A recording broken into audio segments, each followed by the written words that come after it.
نزلوا صابونه ستانلس. ليه بقى؟ يقول لك الصابونه ديت لازمتها ان هي تتخلص من روائح كريهه، وكنوع طبعا من انواع الترفيه. انا مش عايزه اقول لكم ان بقى في دلوقتي صابون عباره عن ورق كده صغنط تمسكه لحضرتك لو انت رايح رحله، رايح فسحه، رايح في اي مكان بره ومش لاقي صابون، الصابونه ديت تبقى موجوده معاك، تقدر ان انت تغسل بيها ايدك مره واحده وخلاص شكرا. ما تغرقش بقى نفسك وتمشي بصابونه مبلوله وتقعد بقى تحطها فين ومش عارفه ايه والكلام ده كله. لا مفيش الكلام ده. ودلوقتي هسيبكم في جوله مع اعلانات الزمن الجميل جدا للصابون زمان بقى، وتقولوا لي ايه رايكم فيه. بالمناسبه هتلاقوا راجل كده بيعمل اعلان في الاخر، اعلان في الصابون، هو عمال معرفش كانوا ماسكين جرد الميه وعمالين يدلوه في وشه، يمسكوا جرد الميه ويدلوه في وشه. مش فاهمه ليه، مش فاهمه هو بيغسل وشه بس هو ليه تعملوا في كده؟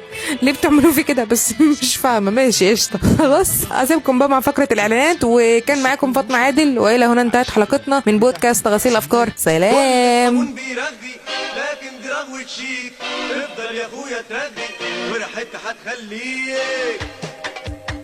اصل الصابونة عجباني بترغي تكبر تاني، وغيرها يدوب في ثواني تخلص في غسلة ايد. تخلص في غسلة ايد تخلص. لكن صابونة شيك رغوتها هتخليك اشيك كتير من الاول، يمكن عشان دي شيك. يمكن عشان دي شيك. لا يعرفون كيف يبدأون.